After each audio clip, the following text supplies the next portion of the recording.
al frente al doctor profesor Roberto Rey, ¿sí? Él es médico neurólogo, director del Instituto Argentino de Investigación Neurológica, jefe de neurología del Sanatorio Finoquieto, Facultad de Medicina, UBA. Nos va a hablar sobre la clínica en adultos. Gracias por tu presencia. Bueno, muchísimas gracias Natalia, muchas gracias a todos por estar acá, gracias a los organizadores del evento. Sin duda alguna yo soy la persona que más años de experiencia tiene de este grupo en AME, pero soy el que menos experiencia tiene en AME. Soy el que vio menos casos que todos los que estuvieron hablando y van a hablar, porque veo adultos y voy a tratar de repasar cosas. Bueno, ya sabemos que AME se descubrió hace mucho, que la genética hace no tanto y que la aprobación de la primera medicación que modifica la enfermedad es reciente. Y que la clasificación en 4 grupos la dijimos varias veces, la repetimos varias veces, la repetimos rápidamente. Nos concentramos en la que aparece más tardíamente. Sí. Ah, ¿no se ve? Perdón. No, está acá, pero no está proyectando. Por eso algo falta. Gracias. Vamos a hablar de AME 4, que es la AME de comienzo, cercano a los 18 años, que es tardía, que tiene muchas copias del SMN2, que tiene una evolución distinta a las otras AME que conocemos, que es más benigna, para la cual, gracias, para la cual el tratamiento no está, ya pasó, el tratamiento no está tan aprobado mundialmente, pero vamos a analizar algunos datos de esto. Entonces, sabemos que se descubrió hace mucho tiempo, que la genética se descubre hace no tanto, que esta dualidad que explicó tan didácticamente Marcelo Kaufmann hace un rato sobre 2 genes, uno supernumerario, supuestamente inútil, con una producción proteica que defiende a las neuronas de la médula espinal, produce una proteína deficitaria, pero algo produce, y cuando hay una falla genética y el responsable de la producción de la proteína protectora más importante falla, este segundo gen codificador de una proteína protectora defectuosa llega a tener un rol muy importante, porque es usado para introducir un cambio genético en ese gen prácticamente supernumerario inútil, en un gen productor de proteína, finalmente, codificador y productor de proteína. Por eso es tan importante cuando vemos un adulto que comienza, cualquier paciente, en realidad, que comienza y que tiene un diagnóstico de AME, es fundamental no solamente pedir la confirmación de la falla genética del gen SMN1, sino lo que vamos a necesitar es confirmar que tiene gen SMN2. Nos va a servir para el pronóstico saber cuántas copias tiene, pero para que autoricen el tratamiento tiene que tener el gen, tiene que tener alguna copia del SMN2. Es donde va a actuar el fármaco. Si no piden la doble determinación, van a perder mucho tiempo, porque van a tener que rebotar, porque el financiador que tenga que pagar esto va a analizar y va a decir, no, pero si no tiene el SMN2 contabilizado y detectado, la medicación no tengo ninguna certeza de que vaya a funcionar. Entonces tenemos que hacer el pedido explícito del estudio genético detallando la solicitud de ambos genes. Bueno, todo cambia cuando se descubre esta medicación modificadora de la enfermedad, que es tan rotundo el efecto. No estamos hablando de un p-value, estamos hablando de un grupo al placebo que mueren todos y un grupo tratado que el 70% recupera y mejora. Martín va a hablar después del tratamiento en los chicos, que es el más rotundo, ¿no? Y que el que tiene más evidencia. Con respecto a la clasificación, La clasificación es de acuerdo a la clasificación clásica y antigua que perdura, es la que está hecha sobre la base de la edad de comienzo del cuadro clínico. Hoy en día tenés que tener la cantidad, como dijo Marcelo Kaufmann, la determinación cuantitativa del SMN2 para reunirlo a la clasificación. Entonces, la que vamos a ver los adultos como, digamos, desafío diagnóstico, porque les puedo asegurar que es muy difícil hacer y pensar en AME, en un adolescente, en un adulto, porque es más frecuente la aparición de otros cuadros. Dentro de las AME es muy poco frecuente. Por eso les digo que sin duda yo debo ser el que menos pacientes vio con AME de todo el grupo. Se manifiesta entre los 18 y 35. Uno puede decir que podemos encontrar algún síntoma o signo previo a esa edad, con una evolución más lenta y benigna. ¿Cuál es la primera manifestación? Yo les podría decir, hilando fino, que la primera manifestación es la dificultad para bajar escaleras. Me consulta madre, paciente, tía médica. El chico se cayó bajando escaleras.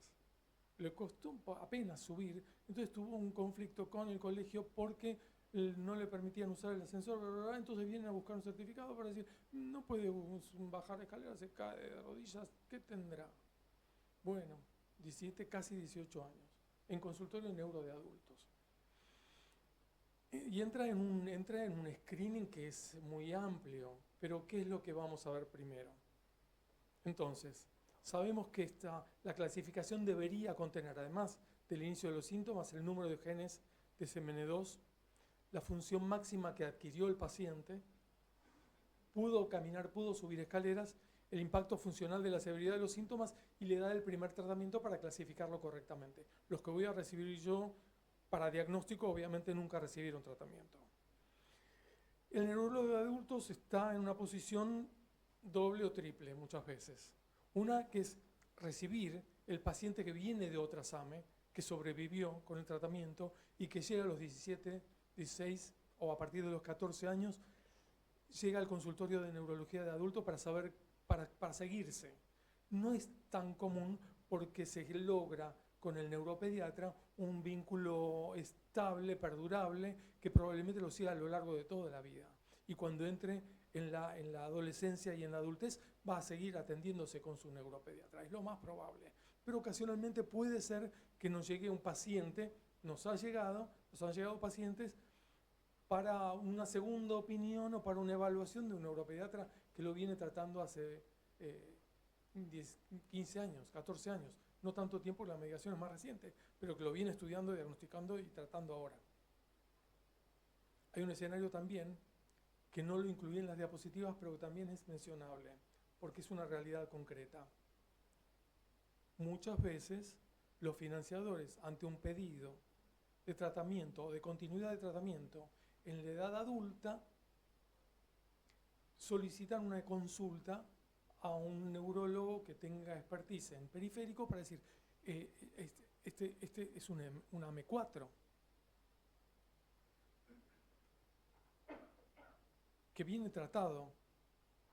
No tiene sentido continuar el tratamiento. Entonces nos tenemos que aferrar en ese. ¿Qué pensarían ustedes en ese momento? Es un chico que cumple 14 que viene tratado. No es un AM4. ¿Por qué? Porque en AM4 no está aprobada la medicación y en etapas más tempranas, por supuesto que está definido en las más tempranas, intermedio en la 2 y 3, pero los pacientes que llegan a ese momento no son AM4. Son AM más bajas que vienen tratados. Entonces no es lo mismo decidir o discutir o plantear un tratamiento en un AME del adulto 4 que está empezando, que es discutible, que continuar un tratamiento con alguien que lo viene tratando y que está vivo gracias a que viene tratándose. Entonces, lo que uno está seguro es que en ese punto uno tiene que decir, no, esto no es un AME4, esto es un AME menor y sobrevive gracias a. Entonces, si hay que poner un un punto en ese problema es, debe continuar el tratamiento. La sugerencia es que debe continuar, porque el tratamiento no tiene un momento de fin. Entonces, tenemos pacientes que nos llegan al consultorio por una segunda opinión, para ver si, de parte de un financiador, para ver si tienen que seguir o no con tratamiento, pero no son AME del adulto, son AME previa, que son estos pacientes. Y después el inicio de la adultez, que ya es otro tema, que es más interesante, que semiológicamente es un desafío grande, porque hay otras cosas que son más prevalentes. Entonces, el cuadro clínico es claramente, yo pensé que iba a haber alumnos de la cursada, así que hago un repaso semiológico, quizás sea un poco aburrido para la mayoría, pero repaso semiológico, nunca viene mal tampoco. Es un síndrome clásico de motoneurona inferior. ¿Se acuerdan cómo es el síndrome de motoneurona inferior? Debilidad, atrofia, en este caso proximal, a predominio de miembros inferiores, como ya vimos, se explicó bien Javier en los chicos, con atrofia muscular, es una debilidad con atrofia muscular, con hipotonía también, que puede tener fasciculaciones, hipo o arreflexia, y esto es súper importante. En el adulto es más fácil tomar los reflejos que en un lactante o en un neonato. Y es muy importante para el diagnóstico diferencial tener bien claros los reflejos que tiene este paciente. Quizás, como dijo Javier también, puede tener reflejos conservados abajo, distales, pero va a perder los proximales primero y va a perder los que tenga los músculos más atróficos. Cuando comienza acá se correlaciona, como dijimos, con un mayor número de copias del SMN2 y pierden lentamente las habilidades para subir escaleras, bajar escaleras, correr y caminar inicialmente. Tiene una debilidad a predominio proximal de miembros inferiores, sobre todo en el inicio, con conservación de la fuerza distal.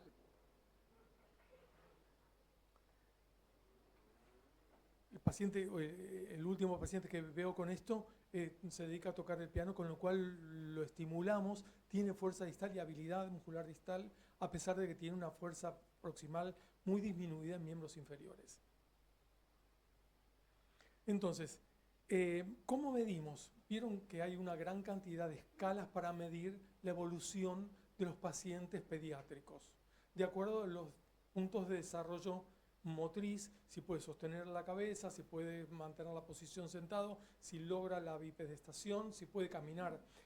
En la AME del adulto no vamos a preguntarle, si no podemos hacer un Hammersmith, un Chop Intent o los recursos que tenemos para numerar la evolución del paciente. Tenemos que hacerle una escala que es la de ELA, una LSFRS, que son escalas más limitadas, que tienen un gran componente funcional de la vida diaria, pero que no son tan detalladas como las escalas que se usan en pediatría para el seguimiento, y tenemos que sin duda medir la función respiratoria y eventualmente deglutoria. El diagnóstico, el electromiograma, y por eso insistía preguntándole a Javier, ocupa un lugar muy distinto en el adulto. En el chico es difícil porque no reinervó, no remodeló. Ustedes saben que la motoneurona, cuando hay enfermedad de la motoneurona, tiene una etapa precoz. Supongamos que fuera una motoneurona aguda. Pensemos en una situación de polio, que no hay más desde el 83. Pero en la polio, que es lo primero que uno ve en el electromiograma, es un reflejo de la muerte de motoneuronas. Y ese reflejo de muerte de motoneuronas se ve con fibrilaciones y fasciculaciones, que son lo que podemos objetivar, y creo que podemos objetivar, en mi muy escasa experiencia de electromiografía en chicos, fue lo que pude objetivar en lactantes y en neonatos con el electromiograma, que es muy difícil de hacer. Pero no vemos en los chicos estas fibrilaciones y fasciculaciones, indican que en el momento que lo estás haciendo el estudio está perdiendo y muriendo motoneuronas. Después, cuando le pedís actividad voluntaria, que en el chico es difícil, pero te lo podés estimular, y en el adulto es muy fácil porque decís haga fuerza acá, o le pedís que haga el movimiento del músculo, que lo percibís manualmente.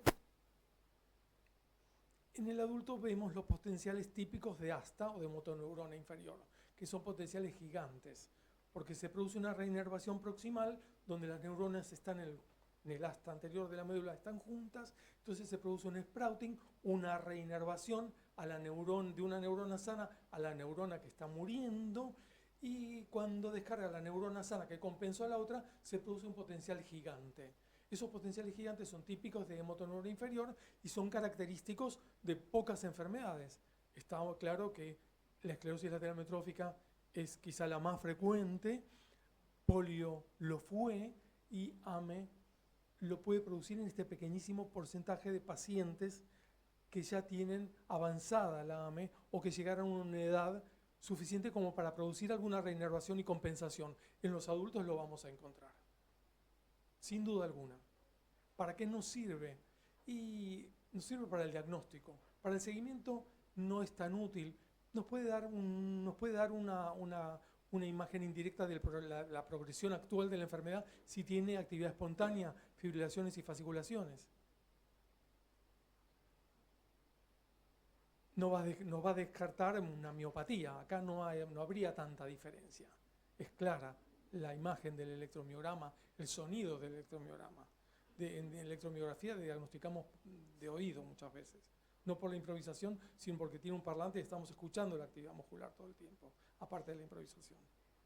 Entonces, si tenés unas potenciales de motoneuronas gigantes, quiere decir que ya está reinervado, quiere decir que el proceso es crónico, que no está empezando ahora, que es un proceso que ya tiene tiempo de evolución. Y lo más importante, además de confirmar el compromiso de motoneurona, es descartar que tenga compromiso de nervio, que esto no sea una neuropatía axonal, que no sea una neuronopatía axonal, que no sea una neuropatía axonal, que no sea una neuropatía hereditaria o no, pero que no tenga otra cosa.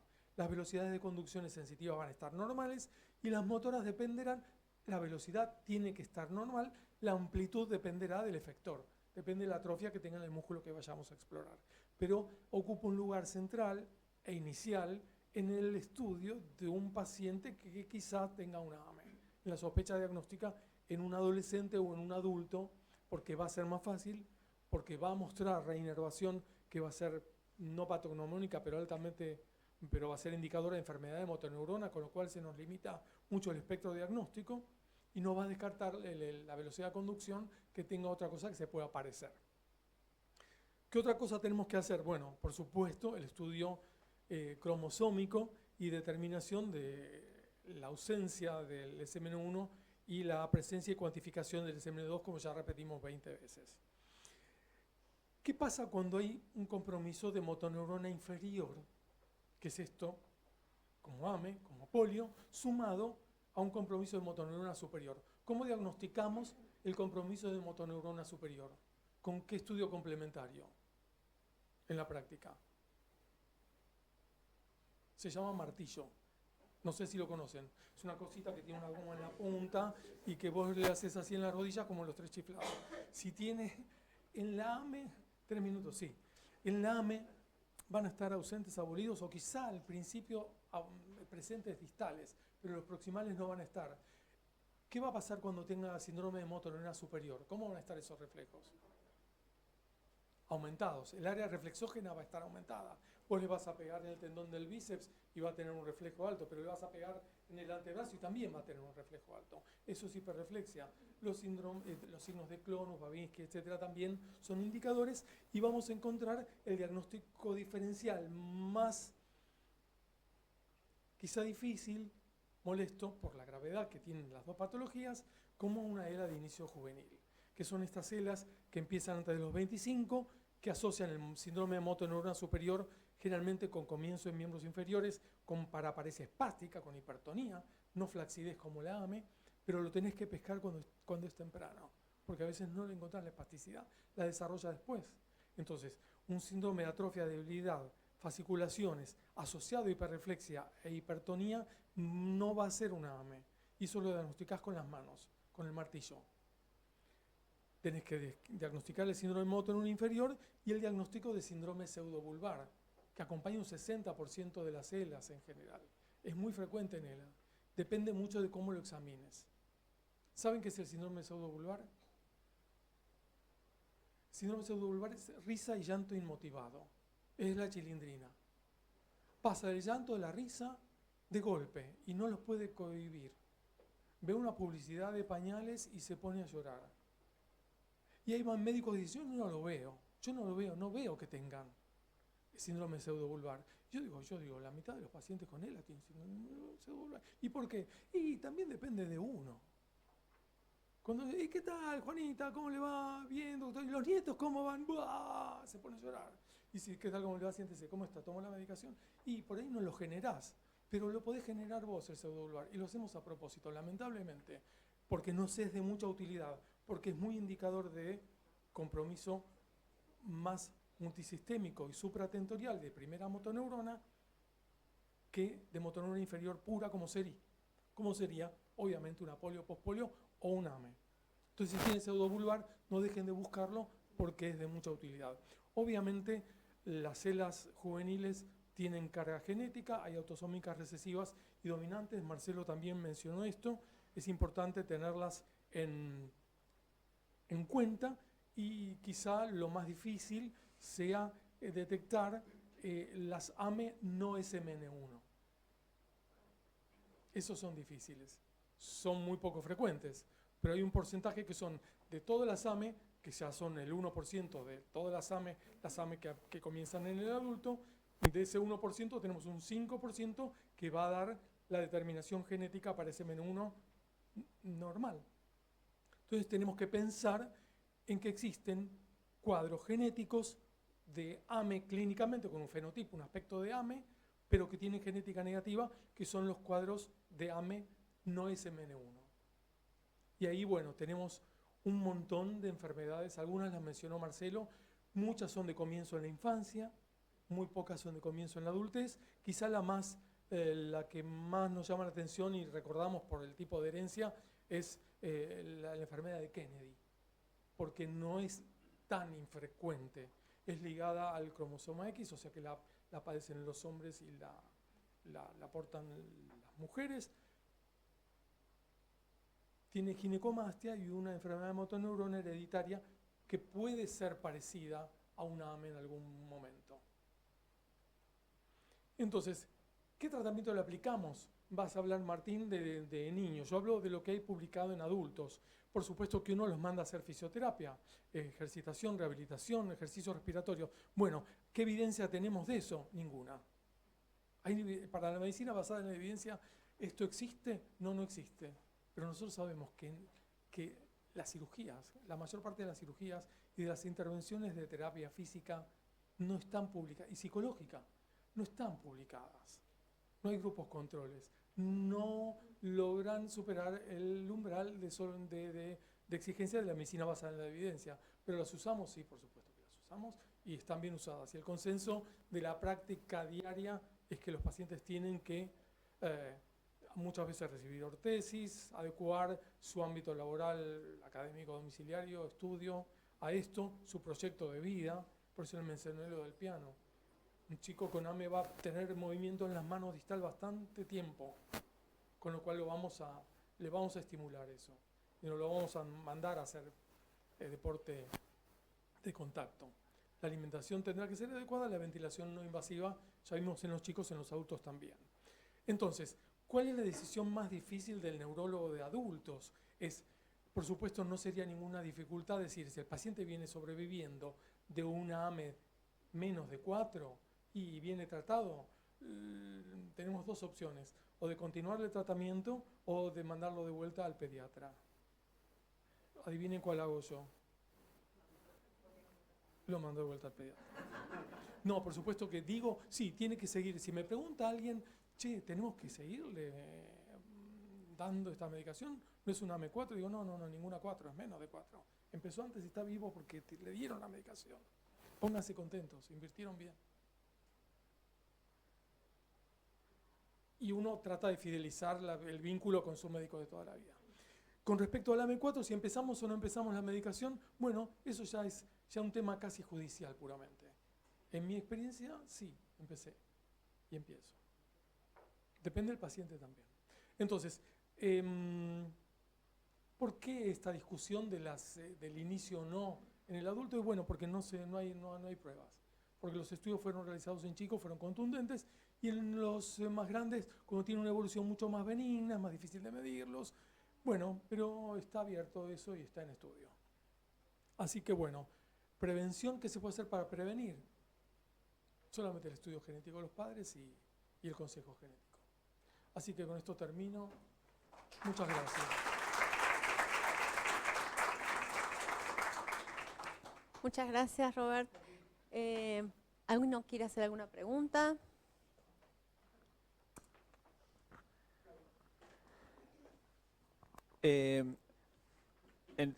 Cuando nosotros con Mariana empezamos a ver pacientes neurológicos, los pacientes con AME difícilmente llegaban a la edad adulta.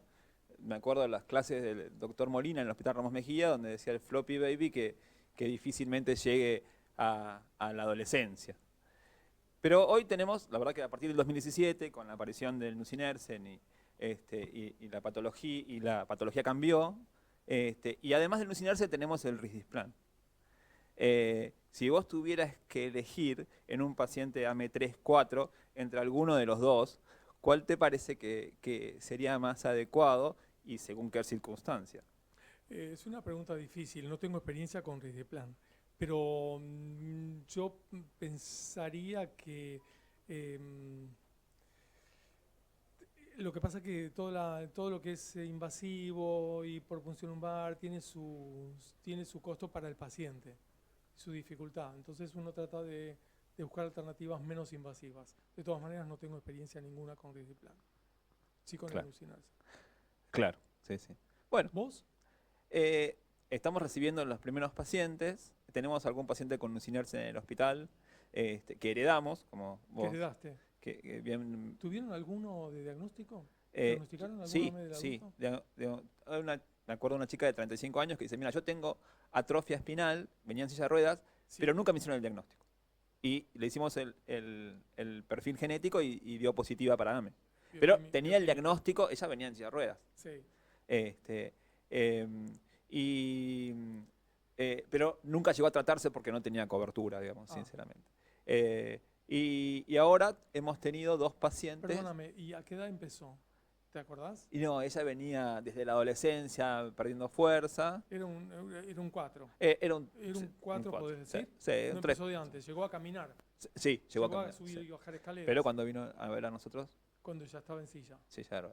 Y ahora Pero tenemos 35. dos pacientes, una médica que nos vino a pedir el risdiplam porque se lo cortaron en la obra social. Y Una otra, 4 también. esta chica es También. una 3. Empezó muy chica. Empezó de chica, se recibió de médica, está en silla de ruedas,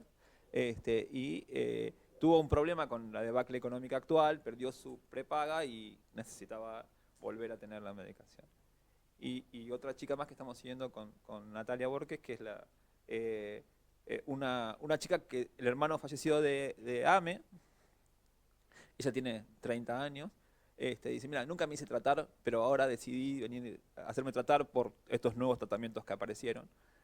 Así que estamos... ¿Y qué está pensando? ¿Y tiene clínica? Ella tiene instrumentada la columna.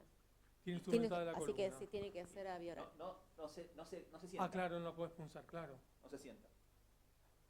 Claro. Está acostada en una camilla. No, Habla nada más. Y nunca se hizo el estudio genético. nunca se hizo el Bueno, estudio se lo hicimos. genético. Tiene un certificado de neuropediatría cuando atendió al hermano que falleció y le Sí. puso que tenía clínica compatible y con ese Mirá. papelito nos vino a ver. Mira.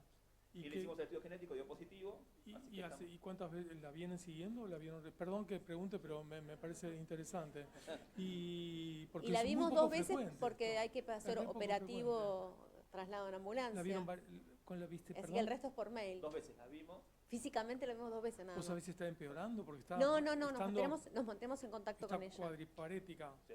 Sí. Ah, Pero sí, no fuerza tiene, no, distal. sí, pero buena función de glutoria, buena función respiratoria. Sí, Tiene tiene. una obra social pequeña, Bueno, digamos. Tiene. El tema... Porque ahí en realidad hay a veces algo que se agrega a todo el conocimiento médico para la indicación es lo administrativo. No me digas. Entonces, claro, porque Escuché algo de claro, eso. hay alguna cosita. Porque En realidad, más que nada porque los pacientes sin cobertura hay acuerdos de ministerio para un acuerdo para nusinersen, tiene un acuerdo para terapia génica, el Risdiplam están trabajando en eso, pero no hay un acuerdo todavía para pacientes sin cobertura. Pero los que tienen cobertura, Risdiplam están trabajando con distintas coberturas para tener acceso, pero si fuera, digamos, no es una contraindicación absoluta la columna instrumentada para la intratecal. Sí, lo que necesitas es un buen equipo de intervencionismo, digamos, que te pueda hacer una guía tomográfica. Si uno tiene a alguien en intervencionismo que, qué sé yo, puede, porque todos los que hacen bloqueos para columnas instrumentadas y todo eso, siempre te dicen algún agujerito encontrás para llegar, digamos, pero... Inicialmente, aparte de tener la cirugía de la columna, tiene una patología dolorosa en la cadera, debe tener una luxación seguramente, y está todavía en plan de resolución de traumatología. Entonces, mientras tanto, pedimos eso. Natalia, ¿está progresando? ¿Está empeorando? No. Está estable. Tenés que medirle fuerza ventilatoria, Sí, fuerza muscular del labio, nosotros lo que quieras. estamos haciendo Claro, todo porque eso. es una Porque no tiene compromiso ni bala de glutorio negativa. Claro. ni respiratorio y no tiene tratamiento. Difícil punto. Difícil Es punto. que todos estos pacientes tienen una enfermedad bastante estable en la adultez. Claro. Y como dice Durowski, que bueno, lamentablemente va a venir a la tarde, pero no podía venir a la mañana, es, ojo, nosotros repetimos que son estables, pero no son tan estables. Si uno lo ve con un periodo suficientemente Claro. extenso, si lo seguís. uno va viendo que la enfermedad va progresando. Y la realidad que las escalas que tenemos no llegan a medir Son groseras. no llegan a medir el progreso, ni tampoco llegan a medir el beneficio cuando se le aplica, cuando se le da el medicamento. Y eso es una contra. En el adulto no. En el adulto es muy difícil. Claro.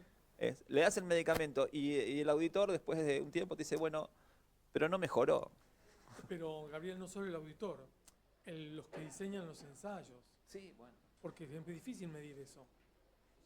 Y de hecho, fuerza ventilatoria y deglución no están medidos en ninguno de los ensayos. Hay un error grave de las prepagas y de los auditores, que es que cuando uno diseña un estudio clínico, uno tiene la obligación o la necesidad de medir de una manera objetiva. Vos seleccionás una población en particular con el criterio de inclusión y exclusión, decís lo voy a medir de esta manera. Pero cuando uno hace la aplicación a la vida real, eso está pensado para un protocolo. Uno puede usarlo. Para eso estamos nosotros. Pero, digamos, por eso ahora se están poniendo tan de moda y me parece que son súper importantes los PROM, los Patient Report Outcome Measure, donde es un poco la referencia del paciente de esto que vos contabas de cómo es tu vida todos los días. Claro. Porque qué sé yo, por ejemplo, si hay, me parece que el doctor Durowski tiene un paciente que el paciente tocaba el piano. Dejó de poder tocar el piano. Ese era mi paciente. No, te lo robó. Y después empezó con la medicación y pudo volver a tocar el piano. Entonces está bien, por ahí el auditor dice, yo no te voy a pagar toda esta guita para que el pibe toque el piano. Pero me parece que para el paciente y para la calidad de vida del paciente es un cambio radical. Ahí estamos nosotros y terminan judicializado. Sí, lo que pasa es que me parece que es cada vez más importante esto de poder tener estas medidas. No, los test son importantes, son buenos, tienen limitaciones. Sí, la medicina es más que los test. Claro, exacto. Cecilia Corrachino. Gracias. No, quería consultar porque en realidad estoy obviamente 100% de hacer lo mejor posible. El paciente tampoco tiene otras opciones terapéuticas, pero pensando una de las diapositivas del doctor Muntadas, estas medicaciones están más estudiadas en pediatría, donde todavía hay motoneuronas inmaduras, o sea, hay una población que no terminó de desarrollarse, hay motoneuronas que se pueden rescatar, y en el adulto ya asumimos que esto se completó, y como que no sabemos a qué pool de motoneuronas estamos intentando actuar y cuánto juega la atrofia, o sea, me parece que es más polémico. Me encantó el pensamiento. No. Claro, ¿por qué? Porque imagínate que en los chicos vos estás rescatando, vamos a poner neuronas agónicas, ¿sí? ¿Se entiende? podemos decir, estamos rescatando neuronas agónicas que se están muriendo en ese momento, ponele, con la producción de proteína protectora, ¿sí? Estás previniendo, haces una prevención secundaria de que mueran más neuronas y estás rescatando algunas, por eso el paciente mejora, porque además está madurando otras motoneuronas. Pero cuando afecta en el adulto, la senescencia de las motoneuronas está empezando ahí, no empezó a los 6 años o a los 3. Se está notando más en el empuje del crecimiento, del desarrollo puberal del adolescente. Y ahí vos vas a agarrar igual muchas que estén agónicas en ese momento. No, pero coincido, o sea, creo en la fisiopato, me parece que vas a agarrar neuronas agónicas y las vas a rescatar dándoles terapia en la adolescencia, pero que va a ser obviamente mucho menor el cambio, tanto en la enfermedad como en la respuesta terapéutica cuando lo agarras en la adolescencia. Igual hay cambios. Eso se lo pueden repreguntar si querés a Dubrowski, que lo tiene más afinado, pero hay cambios, aún en pacientes, porque yo tengo un AME1 con 1 año de evolución, vos decís, no le queda músculo. Y además vos le haces una resonancia y en la resonancia ves grasa, grasa, grasa y no ves músculo. Y ese paciente empieza, yo tengo un paciente que era así, empezó con risdiplam porque no entraba, porque aparte tenía una dilatación ventricular, entonces no se lo podía punzar, bueno, y el paciente empezó a mejorar. Y mejoró muchísimo su función vulvar y la chica, y vos decís, ¿qué músculo recuperó? No sé, porque por la resonancia lo único que ves es grasa. Pero algo hay que vos hay recuperación de motoneuronas, porque funciona y los chicos cambian y en adultos se ven cambios. Hay un estudio muy grande que es hecho en Europa, que es hablando con pacientes adultos, donde hablan un poco lo que preguntaban recién, es decir, elección de medicación, porque ahora también uno incorpora, digamos, en una visión de medicina centrada en el paciente, ¿qué quiere el paciente? Porque por ahí hay pacientes, la compliance de medicaciones vía oral es medio complicada. Obviamente si un paciente sabe que su vida depende de eso, probablemente tenga una buena compliance. Pero hay pacientes que son enquilombados y prefieren que los puncen cada 4 meses. Entonces, ahí entra muy en juego otros factores que dependen no solo de la característica del fármaco o de la cobertura, sino también de lo que el paciente dice. Estamos sin tiempo, ¿no? Sin tiempo. Bueno, perdón. Muchas gracias. Muchas gracias. Bueno, vamos a escuchar ahora, sí, al doctor Martín Highland, que es